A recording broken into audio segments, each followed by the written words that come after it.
जोशी की तरफ से बयान दिया गया था दिल्ली की पूर्व मुख्यमंत्री की तरफ से, उस पर अब सीबीआई जांच की बात हो रही है, कैसे आप इसे देखते हैं? देखो भाई, सीबीआई जांच मतलब ठंडे बस्ते में डालना सारा काम। अगर ऐसा कुछ किया है और आपको पता है कि वो जायज़ है तो आप सीधी सीधी कार्रवाई कर दीजिए। आपके पास दिल्ली पुलिस है, आपके पास होम मिनिस्ट्री है, तो ये सारे मतलब कि ऐसे ही मामले को आगे खींचने उछालने के सब ये तरीके हैं। अब पंजाब की पुलिस कह रही है वो गलत है, कोर्ट कह रही है कि हाँ छेड़छाड़ हुई है, विधानसभा कह रही है कि छेड़छाड़ नहीं हुई है, सही है। तो इसमें सीबीआई वाला तो कोई मामला है नहीं। सीबीआई को तो मामला होता है कोई क्रिमिनल मामला हो, बड़ा कोई मर्डर राज्य रहस्य हो जो समझ नहीं आ रहा हो।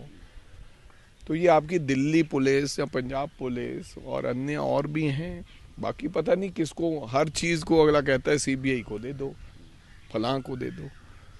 तो मेरे को लगता, मैंने तो पहले दिन कह दिया था, आजकल इस देश में कोई बात थोड़ी मानता। मैंने कहा था अतिशी जी को, अगर उन्होंने इस तरीके की अपमानजनक टिप्पणी करी है तो उनको माफ़ी मांग लेनी चाहिए भाई।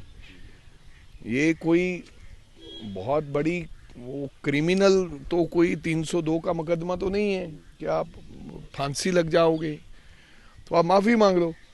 वो फिर उल्टा चोर कोतवाल को डांटे, उल्टा पड़ गया काम सारे का सारा। अभी तक तो ये मामला बंद हो जाता, आपने हमारे मित्रों पर, हमारे साथियों पर एफआईआर दर्ज कर दी, फिर आपने कोर्ट में ये कह दिया कि नहीं ये तो सही है, कोर्ट ने आपकी जांच के ऊपर उसको वीडियो रद्द करने के आदेश दे दिए हैं। अब लमकता जा रहा है रोज की रोज। अभी सीबीआई आई है, अभी तो मेरे को लगता है कोई और आ जाएगी धीरे धीरे। तो मेरे कहने का मतलब, जो गलती हुई है आपसे उसके ऊपर आपको माफी मांगने में आपत्ति क्या है? हमारे से भी गलतियां होती, जाने जाने में हो जाती है, तो उसके ऊपर माफी मांग लेनी चाहिए। साथ ही अभी जो राणा बलूचौरिया की जो शूट आउट हुआ था उसमें 1 महीने के बाद करीब 2 शूटर्स पकड़े गए थे, जिसमें एक का आज देर रात एनकाउंटर हुआ है। उस पे क्या कहना चाहिए? देखो भाई, इनकाउंटर किया है तो अच्छी बात है, मैं उसके खिलाफ नहीं। अब मैं कहूं कि गैंगस्टर भी खत्म करने हैं और इनकाउंटर भी ना हो, अच्छी बात है, लेकिन सही बंदे का इनकाउंटर हुआ है कि नहीं हुआ है ये मेरे को अभी तक मालूम नहीं। मैं चाहता हूं कि जो व्यक्ति किसी के परिवार को या किसी साथी को मारता है तो अभी उसका तो काम कर देना चाहिए। और इतनी देरी क्यों लगाते हो भाई? कितने लोग मरने का इंतजार किया आपने? हजारों नौजवान भाई हमारे मारे गए, माताएं मारे गई, किसी के बाप मार दिए गए, तो इतनी देरी क्यों लगाई आपने? क्या जब मामला बहुत पीक पे हो जाता है, लोग चिल्लाने लगते हैं, तो फिर आप एक आधा इनकाउंटर कर देते हो? एक आधा क्यों करते हो? मामला जो सब लोग ऐसा काम, गलत काम करते हैं, उनको, उनका खात्मा क्यों नहीं कर रहे हो आप? आपको रोका किसने? इनकाउंटर एक भी है, इनकाउंटर ज्यादा भी है। तो मैं कहता हूं जो बुरे व्यक्ति हैं, अगर इन्होंने सही व्यक्ति को किया है तो मैं धन्यवाद भी करना चाहूंगा पंजाब की पुलिस का, लेकिन पंजाब की पुलिस को मैं चाहूंगा कि भाई थोड़ा गंभीरता से लगो। जब आपको लगता है कि आपका सांस बंद होने लगा, लोग लॉ एंड ऑर्डर की, हर व्यक्ति बात कर रहा है, तो फिर आप क्या करते हो? एक आधा इनकाउंटर कर देते हो। और वो भी कभी ऐसा लगता है पता कि इनकाउंटर उसका हो गया जिसको उसने ठहराया था अपने घर में, उसका नहीं हुआ जिसने मारा है या गाड़ी में छोड़ के आया, उसका कर दिया। मेरे को एतराज नहीं है, लेकिन उसका भी होना चाहिए जिसने गोली मारी। तो मैं तो पहले से इस बात से भाई हूं, इसलिए मैं कभी कभी कहता हूं कि जब कांग्रेस आएगी 1 महीने में गैंगस्टर खत्म कर देंगे। एक सेल प्रोटेस्ट किया गया भारतीय जनता पार्टी की तरफ से, कैसे देखते हैं सर? घेराव किया गया मुख्यमंत्री आवास का। सुने है मुख्यमंत्री का फोन चोरी हो गया, पता नहीं उनके ओएसडी का, ऐसा हमें पता चला है। प्रोटेस्ट में कईयों के फोन निकल गए, कई पत्रकार बंधुओं के निकल गए, और कई, अगर मुख्यमंत्री का OSD है, जहाँ कोई PA है, उसका भी फोन निकल गया है। तो मेरे को लगता है गंभीरता से इसको सोचना पड़ेगा।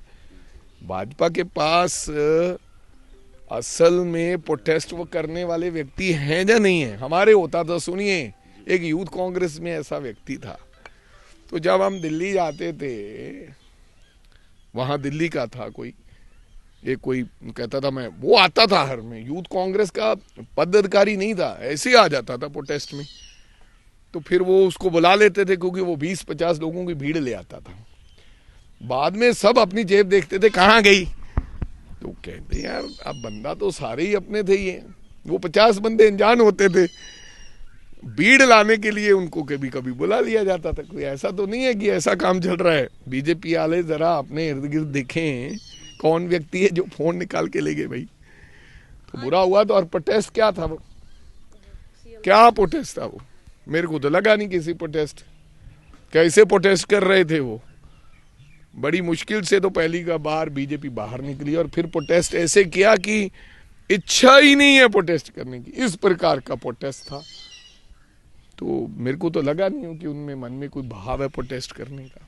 आज सीएम गए हैं अमित शाह से मिलने दिल्ली, क्या लगता है आपको, क्या मुद्दे होंगे और क्या किया? पता नहीं, अब ये तो सीएम ही बताएंगे मेरे मुद्दे क्या होंगे। कई बार सीएम अंदर कुछ और बार कर रहे हैं, बाहर मुद्दे कुछ और बता देते हैं। अब तो मैं कैसे बता सकता हूँ सीएम क्यों मिलने गए और क्या कहेंगे। सर, हरियाणा के सीएम काफी सक्रिय दिख रहे हैं पंजाब में, इसको आप कैसे? हाँ, तो मेरे को लगता है उनको अगला बीजेपी का मुख्यमंत्री वहां से इस्तीफा लेकर यहाँ घोषित कर देना चाहिए। सैनी साहब को लगता है कि पंजाब अच्छा लग रहा है, तो वहां तो अपनी जिम्मेदारियां निभा नहीं पा रहे हैं। तो हो सकता है उनको लगता हो कि यार मैं मुख्यमंत्री यहाँ का बन जाऊं। तो मैं कह रहा हूं कि वो पद छोड़ के यहाँ वो कहें कि अगर बीजेपी सरकार आएगी तो सैनी साहब मुख्यमंत्री बनेंगे। तो सारा पद सक्रिय है, अब ड्यूटी लगाई है कि भाई तुम संभालो। क्यों, क्या हमारे जो नेता हैं वो सक्षम नहीं है कि हर बिग, यार सुनो मेरी बात, कल मैंने देखा कि जो मिस्टर जाखड़ है उन्होंने ऐसा नहीं किया, दूसरों ने ऐसा किया। मिस्टर जाखड़ ऐसे मरे मन से ज्वाइन कराने, क्योंकि एक तो साथ में अश्विनी शर्मा बैठा दिए कि ये वर्किंग है, तुम कमांड नहीं संभालोगे जाखड़, इससे पूछेंगे। एक कोई श्रीनिवासलू जी हैं, वो कहते हैं मेरे बिना पूछे पत्ता ही नहीं हिलेगा। कल महारथी ले गए, पंजाब के महारथी ले गए, उनको बधाई हो इस बात की कि इतने महारथी ले गए। सरकार कल से कह रहे हैं कि 4 महारथी आ गए, हमारी सरकार तो बनी पड़ी है। लेकिन जाखड़ को तो पता है अंदर ही अंदर की क्या लेकर आए हैं, इसलिए जाखड़ ने ऐसा नहीं किया है।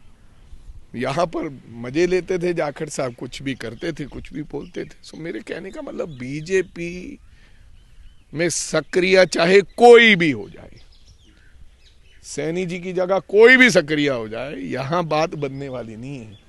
यहाँ तो एक आई थी, वो भी अश्विनी जी है, मैंने इस बार वो भी काम कर दें।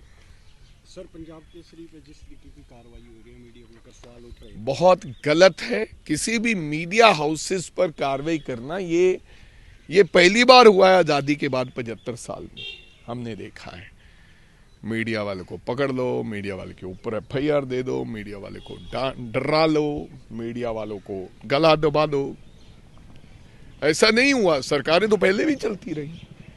मीडिया याद था, कभी हक में खबर लगाता है, कभी खिलाफ लगाता है। ऑपोजिशन को भी दिखाता था, मीडिया दिखाने नहीं देते कि अगर दिखाओगे तो ऐसा करेंगे। ये गलत बात है। उल्टा ऑपोजिशन की बातें सुना करती थी सरकार और फिर उसके ऊपर काम करती थी। मीडिया हाउसेस के ऊपर, खास करके पंजाब केसरी तो बहुत बड़ा ग्रुप है, उन्होंने तो बहुत बड़ी कुर्बानियां दी हैं, उनके परिवारों ने शहादतें दी हैं।